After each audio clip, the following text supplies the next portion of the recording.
पढ़ेंगे class 10th की प्रश्नावली 5.1 जिसका नाम है समांतर श्रेणी। समांतर श्रेणी को पढ़ने से पहले हम थोड़ी सी बेसिक चीजें पढ़ेंगे, उसके बाद में 5.1 प्रश्नावली पूरी पढ़ेंगे। गारंटी है कि कोई से कमजोर बच्चा अगर पढ़ता है तो उसको एकदम आसानी से समझ में आ जाएगी। तो सबसे पहले हम लेते हैं 5.1 समांतर श्रेणी। 5.1 का पहला प्रश्न करने से पहले मैं कुछ बेसिक चीजें आपको बता दूं। एक चीज होती है ए का मतलब होता है प्रथम पद। अगर अंग्रेजी का ए संकेत लगाए तो ए को समझना है, इसको बोलते हैं प्रथम पद। ए पी ऐसे लिखा है तो उसका मतलब होता है समांतर श्रेणी। ए पी का मतलब होता है समांतर श्रेणी। एन मतलब होता है पदों की संख्या। एन मतलब होता है पदों की संख्या। ये चीजें पूरी समांतर श्रेणी की जो प्रश्नावली है वो पूरी प्रश्नावली में काम आएगी। ए मतलब होता है प्रथम पद, पहला पद। एपी मतलब होता है समांतर श्रेणी, यानी पूरी समान श्रेणी होनी चाहिए। एन मतलब पदों की संख्या, और एक चीज होती है ए अन, मतलब होता है अंतिम पद। ए अन मतलब होता है अंतिम पद कौन सा। ए अन का मतलब अंतिम पद, एन मतलब पदों की संख्या, एपी मतलब समांतर श्रेणी, और ए का मतलब होता है प्रथम पद। ये जो साधारण चीजें है वो आपको है वो ध्यान में होनी चाहिए। अब हम पढ़ेंगे ये इसका फर्स्ट क्वेश्चन। एक ध्यान रखना, एपी प्रश्न में आया निम्नलिखित स्थितियों में से किन संख्याओं की एपी है और क्यों। एपी का मतलब होता है समांतर श्रेणी। देखो समांतर श्रेणी कौन सी होती है, जैसे मैं संख्या लिख रहा हूं 1 3 5 7, ये समांतर श्रेणी है या नहीं, इसको कैसे चेक करते हैं। 1 और 3 के बीच में अंतर कितना है, 2 का अंतर है, क्योंकि 1 में 2 जोड़ने पर 3 आता है, 3 में 2 जोड़ने पर 5 आता है, 5 में 2 जोड़ने पर 7 आता है। यानी कि ऐसी श्रेणी जिसका अंतर समान होना चाहिए वही समांतर श्रेणी होती है। समांतर श्रेणी किसको बोलते हैं, अंतर सबका समान हो उसी को समांतर श्रेणी बोलते हैं। तो अब हम देखते हैं कौन सी समांतर श्रेणी है कौन सी नहीं है। ये पूछ रहा है कौन सी समांतर श्रेणी है और क्यों है, ये चेक करना है। डी का मतलब होता है अंतर, ये देखो हमने भी पढ़ा है। डी का या नीचे और लिखते हैं, डी मतलब डिफरेंस या फिर इसको अंतर भी बोलते हैं। डी का मतलब अंतर, यानी ऐसी श्रेणी जिसमें सभी अंतर समान हो उसको समांतर श्रेणी बोलते हैं। अब इसका फर्स्ट क्वेश्चन करते हैं, पहला प्रश्न। प्रत्येक किलोमीटर के बाद टैक्सी का किराया, जबकि प्रथम किलोमीटर टैक्सी का किराया 15 रुपए। देखो मान लो ये दूरी है, ये 1 किलोमीटर, ये 2 किलोमीटर, ये 3 किलोमीटर, ये 4 किलोमीटर, 1 किलोमीटर की ये सारी दूरियां मान लो। ये बोल रहा है एक टैक्सी का किराया है वो प्रथम किलोमीटर का 15 रुपए, यानी कि इस किलोमीटर का 15 रुपए है, तथा अतिरिक्त किलोमीटर के लिए 8 रुपया है। यानी 1 किलोमीटर के बाद अगले किलोमीटर में 8 रुपए एक्स्ट्रा जुड़ जाएंगे। 15 तो है, 15 प्लस 8 हो जाएंगे, कितने हो गए 15 और 8 हो गए टोटल 23, यानी दूसरे किलोमीटर का 23 रुपए किराया हो गया। अगले में जाएंगे अगले किलोमीटर में तो 8 रुपए और जुड़ जाएगा, यानी 23 प्लस 8, 23 प्लस 8 हो गए 31, 23 प्लस 8 यानी कि 31, यानी 31 किलोमीटर 31 रुपए किराया हो गया। फिर अगले में जाएंगे तो 8 अतिरिक्त लग जाएंगे, 31 प्लस 8 यानी कि 39। इस प्रकार इसका किराया बढ़ जाएगा, यानी कि पहले किलोमीटर का 15 रुपए दे रखा है और जैसे ही 1-1 किलोमीटर जाओगे ना तो 8-8 रुपए बढ़ता जाएगा। इस प्रकार पहले किलोमीटर का 15 रुपए लगेगा, दूसरे किलोमीटर का 23 रुपए, तीसरे किलोमीटर का 31 और चौथे किलोमीटर का 39 रुपए किराया लगेगा। अब ये पूछ रहा है ये समांतर श्रेणी है या नहीं, जो 15, 23, 31, 39 समांतर श्रेणी है या नहीं है, इसका चेक करने के लिए हमें इसका डिफरेंस याद करना पड़ेगा, क्योंकि समांतर श्रेणी उसको बोलते हैं जिस दो पदों का बीच का अंतर समान होना चाहिए। तो अब हम चेक करते हैं, जैसे हमने यहां पढ़ा प्रथम पद को ए बोलते हैं, ये A1 है यानी प्रथम पद, यह है A2, यह है A3, यह है A4, यानी प्रथम पद को ए फर्स्ट लिख दिया, दूसरे पद को A2 और तीसरे पद को A3 लिख दिया और चौथे पद को A4 लिख दिया। अब अंतर चेक करने के लिए इस पद में से इसको घटाना है, इसमें से इसको घटाना है, इसमें से इसको घटाना है, अंतर चेक करने के लिए अंतर को हम लिखते हैं डी। डी का मतलब होता है अंतर, ये लिखा हुआ पड़ा है। अंतर कैसे चेक करेंगे, अगली संख्या में से पिछली संख्या को घटाओ। जैसे 23 में से मैं घटाता हूं 15 को, 23 में से 15 को जब आप घटाओगे तो उत्तर आएगा, 23 में से 15 घटाओ तो उत्तर आएगा 8, यानी कि पहली श्रेणी के बीच का अंतर 8 है। दूसरा अंतर कितना है, दूसरे 31 है, 31 में से 23 घटाओ, डिफरेंस नंबर 2, 31 में से 23 घटाओ, 31 माइनस 23, इनमें से ये घटाएंगे तो भी अंतर 8 आएगा। अब 39 में से 31 घटा दो, D3 तीसरा अंतर ज्ञात कर रहे हैं, 39 में से 31, 39 में से 31 घटाएंगे तो भी उत्तर आएगा 8, यानी इसका बीच का अंतर भी 8 है, इसके बीच का भी अंतर 8 है, इसके बीच का अंतर 8 है, यानी सभी का अंतर समान हो वही तो समांतर श्रेणी होती है। ये पूरा समांतर श्रेणी है क्या, हाँ ये समांतर श्रेणी है, क्योंकि इस पूरी श्रेणी के बीच का अंतर है वो 8 आ रहा, अंतर बराबर होना चाहिए तभी समांतर श्रेणी होगी। तो यहां लिख सकते हैं अतः यह एक समांतर श्रेणी है, यह एक समांतर श्रेणी।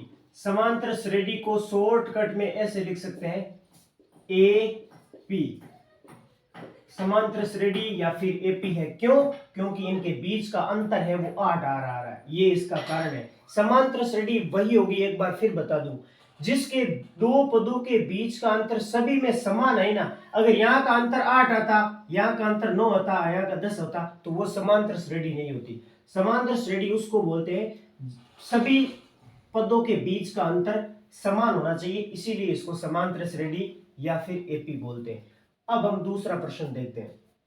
दूसरे प्रश्न में लिखा हुआ है किसी बेलन में उपस्थित हवा की मात्रा, बेलन है वो सामान्यतः इस प्रकार का होता है, हमने देखा ये बेलन है वो इस प्रकार का होता है। ये बोल रहा है बेलन में उपस्थित हवा मात्रा, ये बेलन है पूरा हवा से भरा हुआ है, बेलन वायु मात्रा में, जबकि वायु निकालने वाला पंप प्रत्येक बार बेलन की हवा का 1/4 भाग बाहर निकाल देता है। अब बेलन है, बेलन में से एक छोटा सा पंप लगाया हुआ है, पंप को लगाते हैं एक बार पंप मारते ना तो 1/4 भाग बेलन से हवा है वो बाहर आ जाती है। जैसे देखो मैं मान लेता हूं इस बेलन में 64, टोटल 64 केजी हवा है, कितनी 64।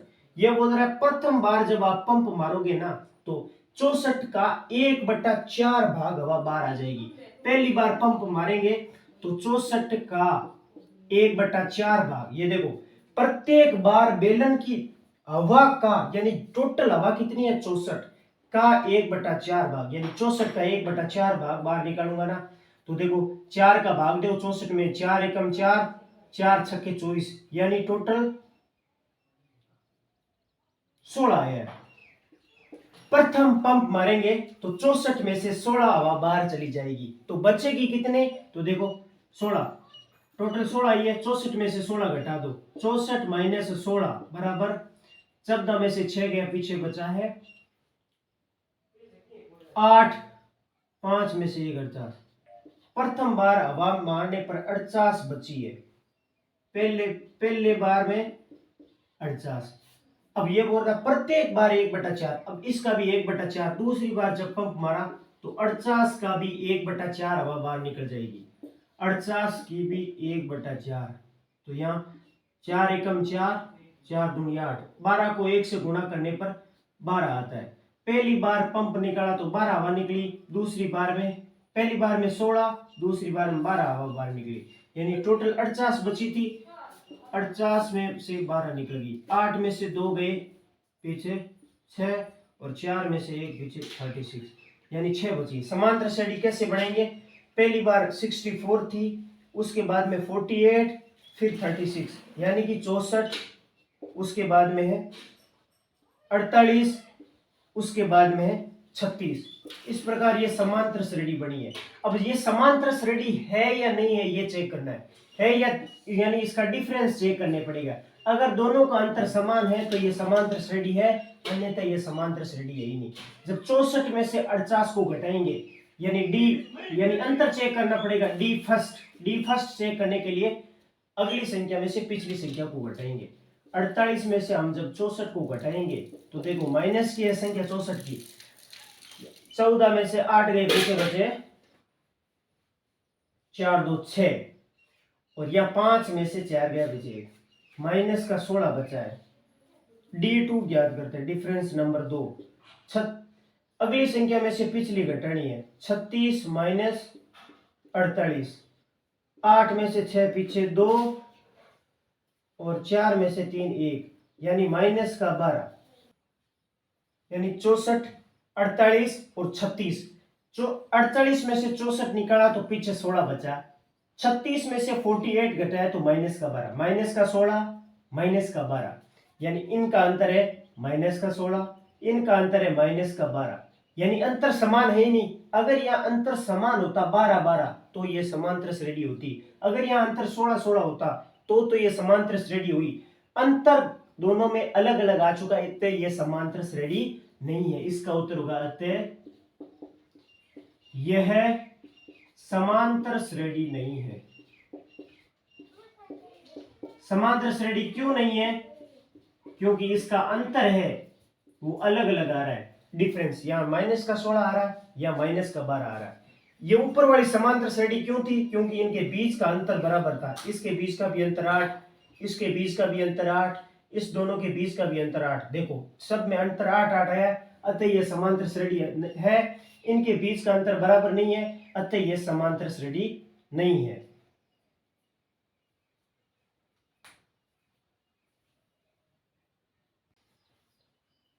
अब 5.1 का दूसरा प्रश्न दिया है, दी हुई एपी के, एपी का मतलब होता है समांतर श्रेणी के प्रथम 4 पद ज्ञात करें। पहले 4 पद ज्ञात करने, जबकि प्रथम पद ए और सार्व अंतर डी, मैंने बताया प्रथम पद को ए बोलते हैं और अंतर को डी बोलते हैं, सार्व अंतर डी दिया हुआ है।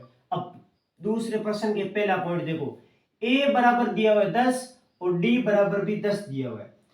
प्रश्न नंबर 2 में a बराबर -2 और d बराबर 0। देखो सबसे पहले कैसे करेंगे, a को बोलते हैं प्रथम पद और d को बोलते हैं अंतर। छोटा सा मैं एक फॉर्मूला बता दूं, उसके अकॉर्डिंग आपके सारे क्वेश्चन सॉल्व हो जाएंगे।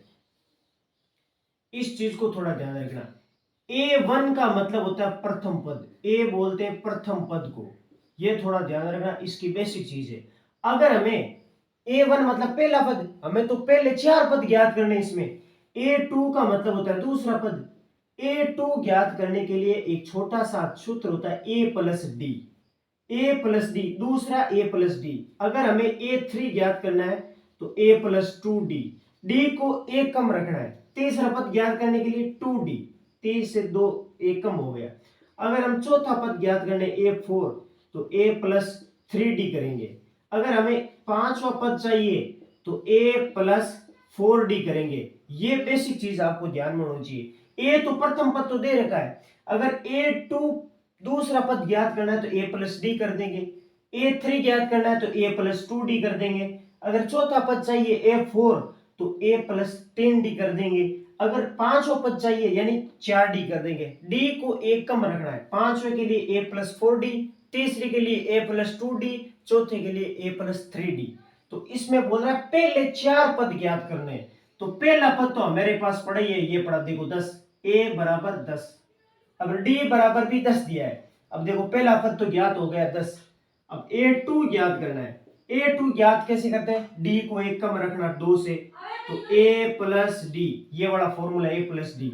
a का मान रख दो, अब a का मान 10 दे रखा है, a की जगह 10 रखा हूं, आगे चिन्ह प्लस का है और d बराबर भी 10 दे रखा है, 10 लिख दिया। 10 प्लस 10 जोड़ो 20, यानी दूसरा पद क्या आ गया 20, यहां मैं 20 लिख रहा हूं। अब तीसरा पद A3 निकालना है, तीसरा पद क्योंकि 4 पद ज्ञात करने हैं। A3 में सूत्र हमने पढ़ा A प्लस 2D, यानी 3 से 1 कम कर दो, A प्लस 2D। अब देखो A का मान रख दो, A बराबर 10 दिया हुआ है, प्लस का चिन्ह है तो प्लस लगा दो, 2 है तो 2 लिख दो, D का अर्थ दिया है D बराबर 10। अगर दो संख्या के बीच में कोई भी चिन्ह नहीं है तो इसका मतलब गुणा होता है, 2 और d दोनों आपस में गुणा का चिन्ह है, तो गुणा d की जगह कितने रखना है 10। अगर प्लस और गुणा साथ में आ जाए तो हमेशा ध्यान रखना गुणा को पहले किया जाता है, तो गुणा पहले सरल करेंगे, 10 को 2 से गुणा करेंगे तो 20 आएगा, इधर चिन्ह प्लस का है और यहाँ संख्या 10 लिखी हुई है, 20 प्लस 10 यानी 20 और 10 होता है टोटल 30, यानी A3 तीसरा पद 30 आ गया, यहाँ लिख रहा हूं तीसरा पद हो गया 30।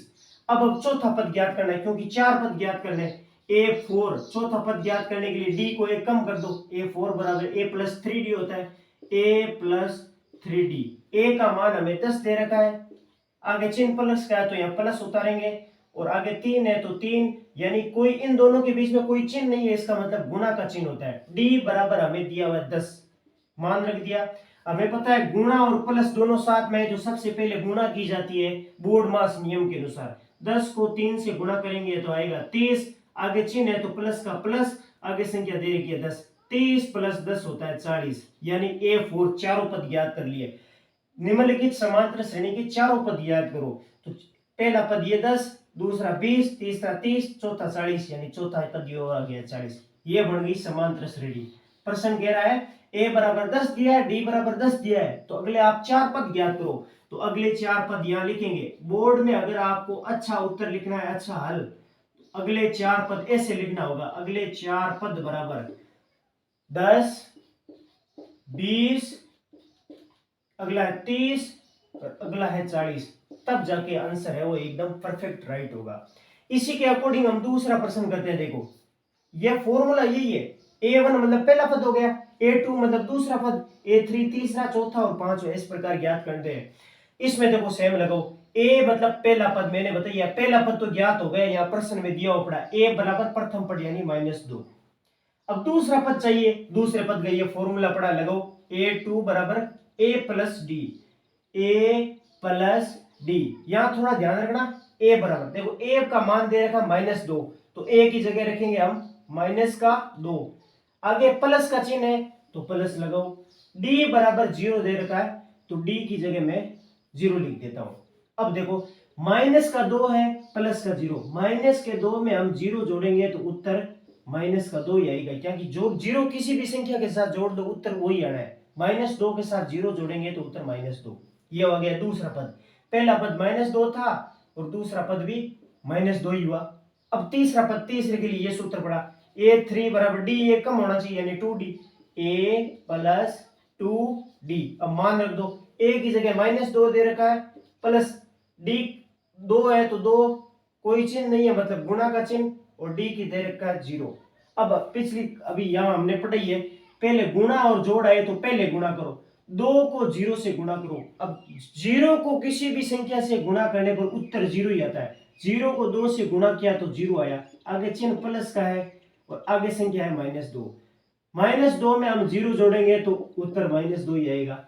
अब चौथा पद, ये तीसरा हो गया चौथा पद, A4 बराबर सूत्र होता है A plus 3D, A plus 3D, A बराबर संख्या दे रखी है -2, आगे चिन्ह है प्लस का तो प्लस लगाया, 3 है तो 3, D 3 और D के बीच में कोई चिन्ह नहीं है, इसका मतलब बीच में गुणा का चिन्ह होता है, D बराबर दे रखा है 0।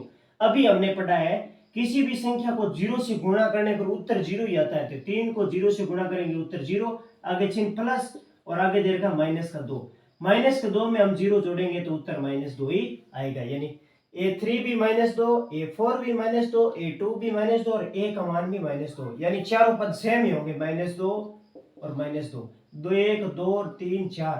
तो यहां लिखो अगले 4 पद, अगले 4 पद हो जाएंगे -2, -2, -2 और -2, ये अगले 4 पद हो गए। अब इसी के अकॉर्डिंग हम तीसरा प्रश्न कहते हैं। देखो पहले का थर्ड पॉइंट यहां दे रखा है, तीसरा A बराबर -4, A बराबर सिर्फ 4 और D बराबर -4, तो देखो प्रथम पद A तो दे ही रखा है, A1 बराबर 4 दे रखा है, दूसरा पद ज्ञात करना A2, तो सूत्र होता है A प्लस डी, A2 हमें ज्ञात करना है, सूत्र होता है A प्लस डी। थोड़ा सूत्र है ना ज्ञात करने लायक तो है नहीं, थोड़ा सा समझ लिया ना तो सेम ही, देखो 2 से 1 कम D है, या तीसरा पद ज्ञात करना है तो D को कम करो 2D रखो, चौथा पद ज्ञात करना है तो D को एक कम 3D रखो, इस प्रकार है। ज्ञात करने का सूत्र होता है A प्लस 2D, नहीं सॉरी A2 ज्ञात करना है A प्लस डी यहां रख दिया। अब ए की जगह मान रख दो, ए की जगह 4 दिया हुआ है, आगे चिन्ह प्लस का है, डी की जगह -3 दिखा है तो -3 है ना, ऐसे कोष्टक में रख सकते हैं -3। अब देखो यहाँ छोटा सा फॉर्मूला और है, आपने गणित में पढ़ा होगा, प्लस गुणा प्लस आए तो वो हमेशा प्लस होता है, माइनस गुणा माइनस आए तो वो भी हमेशा प्लस होता है। माइनस को अगर प्लस से गुणा करे तो उत्तर माइनस आता है, अगर प्लस को गुणा करे माइनस से तो उत्तर माइनस आता है। ये फॉर्मेट आपने पिछली क्लासों में भी पढ़ा होगा बहुत बार गणित में। तो यहाँ प्लस और माइनस आया है, प्लस प्लस और माइनस आया तो उत्तर क्या होगा माइनस, यानी इन दोनों चिन्हों की घटा के मैं लिख देता हूं माइनस, क्योंकि प्लस गुणा माइनस बराबर माइनस होता है। इन दोनों चिन्हों की जगह माइनस आ गया, इधर 4 है इधर 3 है, यानी 4 में से 3 गया, उत्तर कितना बचा 1, यानी A2 दूसरा पद कितना आया 1, दूसरा पद 1 आया। अब तीसरा पद ज्ञात करने A3, A3 ज्ञात करने पर A प्लस 2D सूत्र होता है, A प्लस 2D। अब मान रखो A का मान 4 दे रखा है, प्लस 2 गुणा D का मान दे रखा है -3। गुणा पहले की जाती है, 3 को 2 से गुणा करो 6, उत्तर आएगा माइनस का, क्योंकि माइनस प्लस माइनस होता है, ये माइनस का 6 आगे 4 दे रखा है। अब देखो 6 माइनस का है और 4 के आगे कोई चिन्ह नहीं है, मतलब 4 प्लस का है। माइनस के 6 में से प्लस का 4 बचा है, 4 घटाया, 4 में से 6 गए, पीछे तो 2 बचे, लेकिन उत्तर माइनस का आएगा, माइनस के 2, क्योंकि 6 वाली बड़ी वाली संख्या माइनस की है, इसलिए माइनस के 2 बचे। अब ज्ञात करना चौथा पद, यानी A4 का सूत्र होता है A plus 3D, A plus 3D। A का मान ऊपर 4 दे रखा है, आगे चिन्ह प्लस का है, 3 गुणा D का मान दे रखा है माइनस का 3। अब गुणा करो, पहले 3 दिए 9, उत्तर माइनस का आएगा या प्लस का, माइनस का, क्योंकि माइनस प्लस माइनस होता है, ऊपर लिखा हो पड़ा माइनस प्लस माइनस होता है। ये 3 को 3 से 9 माइनस के, आगे दे देगा 4, 9 में से 4 घटाए तो 5 आए, कौन सी चिन्ह माइनस बड़ी संख्या का आगे लगा हुआ, इसका मतलब माइनस के 5 आएंगे, चौथा पद -5 आया, यानी पहला पद 4 था, दूसरा पद 1 आया, तीसरा पद आया -2 और चौथा पद आया -5। ये अगले 4 पद ज्ञात कर दिए प्रश्न में दिए अनुसार। अब हम करते हैं फोर्थ पॉइंट। फोर्थ पॉइंट को करने से पहले देखो फोर्थ याद करना है, पहला पद तो दे रखा -1, अब दूसरा पद ज्ञात करना है, तो ये सूत्र पड़ा इधर दूसरे को, A प्लस D। A का मान दे रखा -1, आगे चिन्ह प्लस का, और D मतलब 1/2। अब देखो बट्टा वाली जोड़ आ गई है, बट्टा वाली जोड़ करें, यहाँ 1 दे रखा है, इसका नीचे भी 1